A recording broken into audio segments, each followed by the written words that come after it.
ಪಕ್ಕನೂ ಕೂಡ ಯಾರೂ ಇಲ್ಲ. ಸೊ ಹೀಗಾಗಿ ಈ ಮಾಸ್ಕ್ ಅನ್ನ ತೆಗಿತಾ ಇದ್ದೀನಿ. ಪ್ರತಿಯೊಬ್ಬರು ಕೂಡ ಅಷ್ಟೇ ಮನೆಯಿಂದ ಹೊರಬಂದಂತಹ ಸಂದರ್ಭದಲ್ಲಿ ಸರಿಯಾಗಿ ಮಾಸ್ಕ್ ಅನ್ನು ಧರಿಸಿ ಸೋಷಿಯಲ್ ಡಿಸ್ಟೆನ್ಸ್ ಅನ್ನು ಮೇಂಟೈನ್ ಮಾಡಿ ಸ್ವಚ್ಛತೆಯನ್ನ ಕಾಪಾಡಿಕೊಳ್ಳಿ. ಇವತ್ತು ಮತ್ತೆ ನಾಳೆ ರಾಜ್ಯದಲ್ಲಿ ವೀಕೆಂಡ್ ಲಾಕ್ಡೌನ್ ಇರುವಂಥದ್ದು.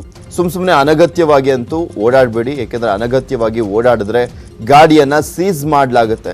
ಬಟ್ ಪರ್ಮಿಷನ್ ಅಂತೂ ಇದೆ. 6ರಿಂದ 2 ಗಂಟೆವರೆಗೂ ಅಗತ್ಯ ವಸ್ತುಗಳನ್ನ ಕೊಂಡ್ಕೊಳ್ಳಿಕ್ಕೆ ಪರ್ಮಿಷನ್ ಅನ್ನ ಕೊಟ್ಟಿದೆ ಸರ್ಕಾರ.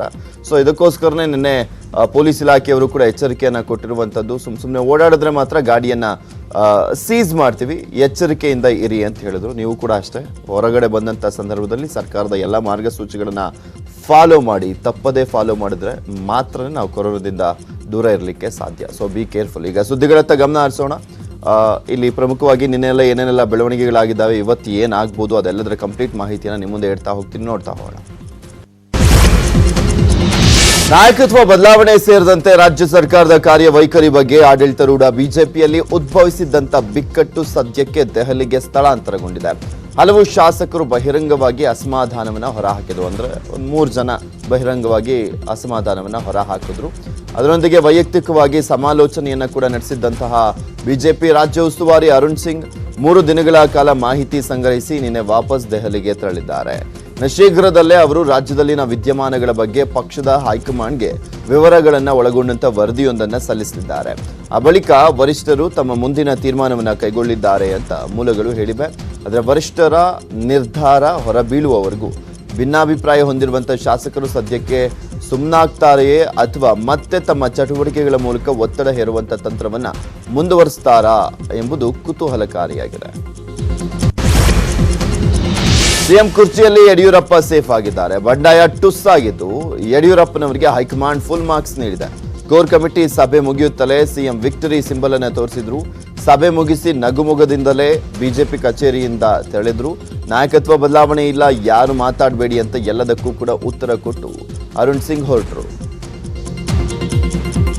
2-3 लोग हैं, अधिक नहीं, 2-3 लोग ही हैं जो सदैव पार्टी को नुकसान करने का काम करते हैं, पार्टी के इंटरेस्ट में बात नहीं करते, पार्टी को क्षति होती है, कार्यकर्ताओं को जो हर्ट होते हैं उसको जरूर ध्यान देना चाहिए और समय आने पे अवश्य रूप से लोगों के खिलाफ कार्रवाई होगी और कुछ लोगों को समझाएंगे भी और कुछ के खिलाफ कार्रवाई भी करेंगे. ನಾಯಕತ್ವದ ಪ್ರಶ್ನೆ ಚರ್ಚೆ ಆಗಲಿಲ್ಲ, ಯಡಿಯೂರಪ್ಪನವರೇ ನಮ್ಮ ನಾಯಕರು ಅಂತ ಕೋರ್ ಕಮಿಟಿ ಸಭೆಯ ನಂತರ ಅಶೋಕ್ ಹೇಳಿದ್ರು. ಪದೇ ಪದೇ ಇದರ ಬಗ್ಗೆ ಪ್ರಸ್ತಾಪಿಸಬೇಡಿ, ಬಿಎಸ್ವೈ ನೇತೃತ್ವದಲ್ಲೇ ಸರ್ಕಾರ ಮುಂದುವರಿಯಲಿದೆ. ಬಹಿರಂಗ ಹೇಳಿಕೆ ನೀಡಿದವರ ಮೇಲೆ ಕಠಿಣ ಕ್ರಮ. ಸಂಪುಟ ಪುನಾರಚನೆ ಬಗ್ಗೆ ಚರ್ಚೆಯನ್ನ ಮಾಡಲಿಲ್ಲ ಅಂತ ಹೇಳಿದ್ರು. ನಾಯಕತ್ವದ ಪ್ರಶ್ನೆ ಚರ್ಚೆ ಆಗಲಿಲ್ಲ, ಯಡಿಯೂರಪ್ಪನವರೇ ನಮ್ಮ ನಾಯಕರು. ಸ್ಪಷ್ಟವಾಗಿ ನಮ್ಮ ಇನ್ಚಾರ್ಜ್ ಅರುಣ್ ಸಿಂಗ್ ಅವರು ಈ ಮಾತನ್ನ ಹೇಳಕ್ಕೆ ಹೇಳಿದ್ದಾರೆ. ಅವರ ನೇತೃತ್ವದಲ್ಲೇ ಸರ್ಕಾರ ನಡೆಯುತ್ತೆ. ಇದು ಸ್ಪಷ್ಟವಾದಂಥ ತೀರ್ಮಾನವನ್ನ ಇವತ್ತು ನಮ್ಮ ರಾಜ್ಯದ ಅಧ್ಯಕ್ಷರು ಹೇಳಿದ್ದಾರೆ. ಸಂಪುಟ ಪುನರ್ರಚನೆ ಬಗ್ಗೆ ಯಾವುದೇ ರೀತಿಯ ಚರ್ಚೆಯನ್ನಾಗಿಲ್ಲ. ಅದು ಮಾಧ್ಯಮದಲ್ಲಿ ಬರ್ತಾ ಇರುವಂಥ ಸುದ್ದಿ ಅಷ್ಟೇ. ಯಾರ್ಯಾರು ಸರ್ಕಾರದ ವಿರುದ್ಧ, ಪಕ್ಷದ ವಿರುದ್ಧ ಮಾತಾಡಿದ್ದಾರೆ ಅವ್ರ ಮೇಲೆಲ್ಲ ಕಠಿಣ ಕ್ರಮಗಳನ್ನು ತೆಗೆದುಕೊಳ್ಳುವಂಥ ಬಿಜೆಪಿ ಕೋರ್ ಕಮಿಟಿ ಸಭೆಯಲ್ಲಿ ಪ್ರಮುಖ ತೀರ್ಮಾನ ತೆಗೆದುಕೊಳ್ಳಲಾಗಿದೆ. ನಿಗಮ ಮಂಡಳಿ ಆಯ್ಕೆಯಲ್ಲಿ ಮೂಡಿದಂತ ಗೊಂದಲಕ್ಕೂ ಕೂಡ ತೆರೆ ಎಳೆಯಲಿಕ್ಕೆ ಸಭೆಯಲ್ಲಿ ನಿರ್ಧರಿಸಲಾಗಿದೆ. ಪಕ್ಷದ ಮಾತು ಕೇಳದೆ ಕೆಲ ನಿಗಮ ಮಂಡಳಿಗಳಿಗೆ ಕೆಲವರನ್ನ ನೇಮಕ ಮಾಡಲಾಗಿತ್ತು. ಪಕ್ಷದಲ್ಲಿ ಗೊಂದಲ ಇರೋದ್ರಿಂದ ಪಕ್ಷದ ಕಾರ್ಯಕರ್ತರಲ್ಲಿ ಅಸಮಾಧಾನ ಉಂಟಾಗಿದ್ದು ಈ ಬಗ್ಗೆ ಅರುಣ್ ಸಿಂಗ್ಗೆ ದೂರನ್ನ ನೀಡಲಾಗಿದೆ. ಈ ಹಿನ್ನೆಲೆಯಲ್ಲಿ ಈಗ ನೇಮಕವಾದವರನ್ನ ಕೆಲವರನ್ನ ಕೈಬಿಟ್ಟು ಪಕ್ಷದ ಸಂಘಟನೆಯಲ್ಲಿ ತೊಡಗಿದಂತವರಿಗೆ ಅವಕಾಶವನ್ನ ನೀಡಲಿಕ್ಕೆ ತೀರ್ಮಾನಿಸಲಾಗಿದೆ. ಹೀಗಾಗಿ ಈಗ ಆಯ್ಕೆ ಆಗಿರುವಂತ ಕೆಲವರಿಗೆ ಕೋಕ್ ನೀಡಲಾಗುತ್ತಂತೆ. ಬಿಜೆಪಿ ಕೋರ್ ಕಮಿಟಿ ಸಭೆಯಲ್ಲಿ ಕೆಲವೊಂದು ಮಹತ್ವದ ವಿಷಯಗಳು ಚರ್ಚೆ ಆಗಿದೆ. ಸಚಿವರ ಕಾರ್ಯವೈಖರಿ, ರೆಬಲ್ಸ್ಗಳ ದೆಹಲಿ ಯಾತ್ರೆ, ಶಾಸಕರನ್ನ ಗಣನೆಗೆ ತೆಗೆದುಕೊಳ್ಳದೆ ಇರುವಂತದ್ದು, ಹೀಗೆ ಹಲವು ವಿಷಯಗಳ ಚರ್ಚೆ ಆಗಿದೆ. ಹಾಗೆ ರಾಜ್ಯ ಬಿಜೆಪಿ ನಾಯಕರಿಗೆ ಅರುಣ್ ಸಿಂಗ್ ಕೆಲವೊಂದು ಸೂಚನೆಯನ್ನ ಕೊಟ್ಟಿದ್ದು, ಇಲಾಖೆಗಳಲ್ಲಿ ಉತ್ತಮ ಕಾರ್ಯನಿರ್ವಹಣೆಯನ್ನ ಚುರುಕುಗೊಳಿಸಲಿಕ್ಕೆ ಸೂಚನೆಯನ್ನ ಕೊಟ್ಟಿದ್ದಾರೆ.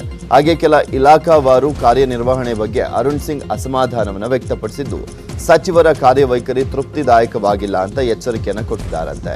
ಇನ್ನು ಶಾಸಕರ ದೆಹಲಿ ಯಾತ್ರೆಗೆ ಯಡಿಯೂರಪ್ಪ ಸಭೆಯಲ್ಲಿ ಸಿಟ್ಟುಗೊಂಡಂತೆ. ಪದೇ ಪದೇ ಕೆಲವರು ದೆಹಲಿಗೆ ಹೋಗ್ತಾರೆ, ಗೊಂದಲ ಸೃಷ್ಟಿ ಮಾಡುವಂಥದ್ದು ಶುರು ಮಾಡ್ತಿದ್ದಾರೆ. ದೆಹಲಿಗೆ ಬರೋದಕ್ಕೆ ಮೊದಲು ನೀವು ಹೈಕಮಾಂಡ್ ಸಮಯವನ್ನ ಕೊಡಬಾರದು. ಕೆಲ ಶಾಸಕರು ಅದನ್ನೇ ರೂಢಿ ಮಾಡ್ಕೊಂಡ್ಬಿಟ್ಟಿದ್ದಾರೆ.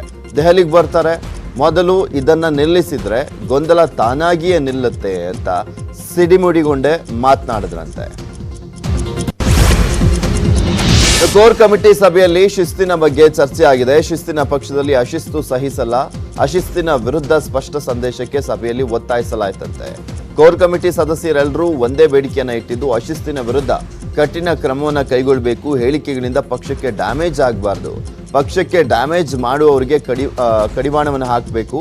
ಪಕ್ಷದ ಸಂಪ್ರದಾಯ ತಪ್ಪುವಂಥದ್ದು ಬೇಡ. ಶಿಸ್ತಿನ ಪಕ್ಷದಲ್ಲಿ ಅಶಿಸ್ತು ಸಹಿಸಲ್ಲ ಅಂತ ಸಂದೇಶವನ್ನ ರವಾನಿಸಿದ್ರು. ಹಲವು ಬಾರಿ ಇಂತಹ ಘಟನೆಗಳು ಆದಾಗ ಕ್ರಮ ಆಗಿದೆ. ಸಂಪ್ರದಾಯ ಮುರಿಯಬೇಡಿ ಅಂತ ಸದಾನಂದ ಗೌಡ ಸಲಹೆಯನ್ನ ನೀಡಿದ್ರಂತೆ. ಸಿಎಂ ಪುತ್ರ ವಿಜೇಂದ್ರ ವಿರುದ್ಧ ಎಚ್ ವಿಶ್ವನಾಥ್ 20,000 ಕೋಟಿ ಮೊತ್ತದ ಕಾಮಗಾರಿಯಲ್ಲಿ ಭ್ರಷ್ಟಾಚಾರ ನಡೆದಿದೆ ಅಂತ ಆರೋಪವನ್ನು ಮಾಡಿದ್ರು.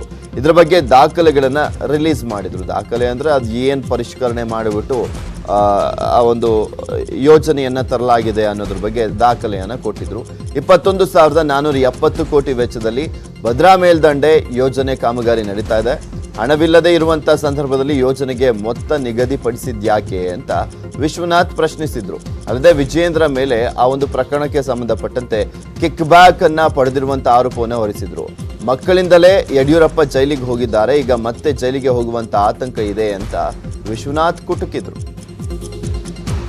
21,000 ಕೋಟಿ ರೂಪಾಯಿಂದು ನೀರಾವರಿ ಇಲಾಖೆಯಲ್ಲಿ tender ಕರೆಯೋದಕ್ಕೆಲ್ಲ stage set.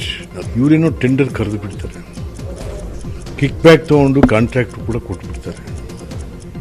ದುಡ್ಡೆಲ್ಲಿದೆ? Contract ತೊಗೊಂಡವನು kick back ಕೊಟ್ಬಿಟ್ಟು ನೇಣು ಹಾಕೋಬೇಕು. ಬ್ಯಾಕ್ ಅಂದ ತಕ್ಷಣ ಎಷ್ಟು ಪರ್ಸೆಂಟ್ ತಗೋತಾರೆ, ಎಷ್ಟು ಪರ್ಸೆಂಟ್ ತಗೊಂಡಿದ್ದಾರೆ ಹಿಂದೆ? ಬಿಡಿ, ಎಲ್ಲರಿಗೂ ಗೊತ್ತಿರೋ ವಿಚಾರ ಪರ್ಸೆಂಟ್. ಇದು ಎಷ್ಟು ಪರ್ಸೆಂಟ್ ಸರ್ಕಾರ ಅಂತ? ಇದು ಮೋರ್ ದ್ಯಾನ್ ದಟ್, ಅದಕ್ಕಿಂತ ಹೆಚ್ಚು. ಮೋರ್ ದ್ಯಾನ್ ದಟ್ ಪ್ರಶ್ನೆ ಕೂಡ ಕೇಳ್ತಾ ಇದ್ದಾರೆ, ನಿಮ್ಗೆ ಎಷ್ಟು ವಯಸ್ಸು ಅಂತ. ನಾನೇನು ಮುಖ್ಯಮಂತ್ರಿನಾ? ಹೌದಪ್ಪ, ನಾನು ಮುಖ್ಯಮಂತ್ರಿನ? ನೋ, ನಾನು I am just N MLC, that's all. ಅವರು ಮುಖ್ಯಮಂತ್ರಿ, ನಿಜ ಮುಖ್ಯಮಂತ್ರಿ. ಅವ್ರನ್ನ ಮಾಡಲಿಕ್ಕೆ ನಾವೆಲ್ಲ ಸಪೋರ್ಟ್ ಮಾಡಿರೋರು ಇದ್ದೀವಿ. ನಮಗೆ ಅನೈತಿಕವಾದ ಹಕ್ಕಿದೆ ಕೇಳೋಂತ. ವಿಜೇಂದ್ರ ವಿರುದ್ಧದ ಕಿಕ್ ಬ್ಯಾಕ್ ಆರೋಪ ಸತ್ಯಕ್ಕೆ ದೂರವಾದದ್ದು. ವಿಶ್ವನಾಥ್ ಆರೋಪದಲ್ಲಿ ಯಾವುದೇ ಸತ್ಯವಿಲ್ಲ ಅಂತ ಸಿಎಂ ಯಡಿಯೂರಪ್ಪನವರು ಹೇಳಿದರು. 21,000 ಕೋಟಿ ಮೊತ್ತದ ಭದ್ರಾ ಮೇಲ್ದಂಡೆ ಕಾಮಗಾರಿ ಸಂಬಂಧ ಬೆಳಗ್ಗೆ ವಿಶ್ವನಾಥ್ ದಾಖಲೆ ರಿಲೀಸ್ ಮಾಡಿದ್ರು. MLC ವಿಶ್ವನಾಥ್ ಆರೋಪವನ್ನ ಸಿಎಂ ತಳ್ಳಿ ಹಾಕಿದ್ರು. MLAs are making allegations against you and your son, stating that you are involved in the government. Your son has been involved in government, and also claiming that there is a kickback taken by your son in many irrigation projects. They are all baseless. These are all baseless allegations, and our irrigation secretary is going to clarify everything. This unnecessarily this type of allegation they are doing it. There is no basis for that. But is there a political turmoil here, sir? There is only political reason they are. Sir, H. Vishwanath making continuous allegation against you. You are saying that you are becoming old. You should be removed from the party. MLC H Vishwanath kick back ಆರೋಪಕ್ಕೆ ರಾಜ್ಯ ಸರ್ಕಾರ ಸ್ಪಷ್ಟನೆಯನ್ನ ಕೊಟ್ಟಿದೆ. ನೀರಾವರಿ ಇಲಾಖೆಯಲ್ಲಿ ಎಲ್ಲಾ tender ಪಾರದರ್ಶಕವಾಗಿ ನಡೆಸಲಾಗಿದೆ. ಯಾವುದೇ ರೀತಿಯ ಅಕ್ರಮಗಳು ನಡೆದಿಲ್ಲ. ಆರ್ಥಿಕ ಇಲಾಖೆಯ ಸಹಮತಿ ಇಲ್ಲದೆ 20,000 ಕೋಟಿ ಟೆಂಡರ್ ಆರೋಪ ಸತ್ಯಕ್ಕೆ ದೂರವಾಗಿದ್ದು, 21,473 ಕೋಟಿ ರೂಪಾಯಿ ಮೊತ್ತದ ಪರಿಷ್ಕೃತ ಯೋಜನಾ ವರದಿಯ ಶಿಫಾರಸಿನ ಅನ್ವಯ ಅನುಮೋದನೆ ಮಾಡಲಾಗಿದೆ. ಆಡಳಿತ ಇಲಾಖೆ ಸಹಮತಿಗೆ ಆಡಳಿತಾತ್ಮಕ ಒಪ್ಪಿಗೆಯನ್ನ ಕೂಡ ನೀಡಿದೆ. ಚಿಕ್ಕಮಗಳೂರು, ಚಿತ್ರದುರ್ಗ, ದಾವಣಗೆರೆ ಹಾಗೂ ತುಮಕೂರು ಜಿಲ್ಲೆಗಳ 5,57,022 ಎಕರೆ ಬರಪೀಡಿತ ಮಧ್ಯ ಕರ್ನಾಟಕ ಬವಣೆ ನೀಗಿಸುವಂತ ಉದ್ದೇಶ ಹೊಂದಲಾಗಿದೆ ಅಂತ ಸ್ಪಷ್ಟನೆಯನ್ನ ನೀಡಲಾಗಿದೆ. MLC ಎಚ್ ವಿಶ್ವನಾಥ್ ಆರೋಪಕ್ಕೆ ಸಚಿವ ಸುರೇಶ್ ಕುಮಾರ್ ಆಕ್ಷೇಪವನ್ನು ವ್ಯಕ್ತಪಡಿಸಿದ್ದಾರೆ. ಚಾಮರಾಜನಗರದಲ್ಲಿ ಮಾತನಾಡಿದಂತ ಅವರು, ವಿಶ್ವನಾಥ್ ಅವರು ಬಹಳ ದೊಡ್ಡವರು, ಅವರಿಗೆ ಗೊತ್ತಿರಬೇಕು. ಅರುಣ್ ಸಿಂಗ್ ನಿನ್ನೆ ಚೆನ್ನಾಗಿ ಅಂದ್ರೆ ಈ ಒಂದು ವಿಚಾರಕ್ಕೆ ಸಂಬಂಧಪಟ್ಟಂತೆ ಏನೇನು ಮಾತಾಡೋಗ್ಬೇಕು ಮಾತಾಡಿದ್ದಾರೆ, ಬೈದು ಹೋಗಿದ್ದಾರೆ. ಲಕ್ಷಾಂತರ ಕಾರ್ಯಕರ್ತರು ಯಾವುದೇ ಅಪೇಕ್ಷೆ ಇಲ್ಲದೆ ಕೆಲಸವನ್ನು ಮಾಡಿದ್ದಾರೆ. ಇದರಿಂದ ಅಂತಹ ಕಾರ್ಯಕರ್ತರಿಗೆ ನೋವಾಗುತ್ತೆ ಅಂತ ಹೇಳಿದ್ದಾರೆ. ಈ ರೀತಿ ಪ್ರತಿನಿತ್ಯ ಮಾತಾಡಿದ್ರೆ ಪಕ್ಷದ ವರ್ಚಸ್ಸಿಗೆ ಧಕ್ಕೆ ಆಗುತ್ತೆ. ಈ ಬೆಳವಣಿಗೆ ಒಳ್ಳೆಯದಲ್ಲ ಅಂತ ಹೇಳಿದ್ರು. ಅವರು ಬಹಳ ದೊಡ್ಡವರು, ಅವರು ಗೊತ್ತಿರಬೇಕು. ಈ ರೀತಿ ಮಾತಾಡಿದಾಗ ಒಂದು ಪಕ್ಷಕ್ಕೆ ಭಾಗ ಆಗಿ ಒಂದು ಪಕ್ಷದ ವಿಧಾನ ಪರಿಷತ್ ಸದಸ್ಯರಿಗೆ ನೆನ್ನೆ ಒಂದು ಮಾತು ನಮ್ಮ ಅರುಣ್ ಸಿಂಗ್ ಅವರು ಭಾಳ ಚೆನ್ನಾಗಿದೆ. ಈ ಪಕ್ಷನ ಕಟ್ಟಲಿಕ್ಕೆ ಲಕ್ಷಾಂತರ ಕಾರ್ಯಕರ್ತರು ಯಾವುದೇ ಸ್ಥಾನ ಅಪೇಕ್ಷೆ ಇಲ್ಲದೆ ಕೆಲಸ ಮಾಡಿದ್ದಾರೆ. ಅವ್ರಿಗೆಲ್ಲ ಮನಸ್ಸು ನೋವಾಗುತ್ತೆ. ನಮ್ಮ ಚುನಾಯಿತ ಪ್ರತಿಗಳು ನಮ್ಮ ನಾಯಕರು ಈ ರೀತಿ ಮಾತಾಡಿದರೆ ಹೇಗೆ ಅಂತ ಅವರು ಇವೆಲ್ಲ ಹೇಳುವಾಗ ನಮ್ಮ ಪಕ್ಷದ ಒಂದು ವರ್ಚಸ್ ದೃಷ್ಟಿಯಿಂದ ಇದು ಒಳ್ಳೆಯದಾಗೋದಿಲ್ಲ ಅಂತ ನಾನು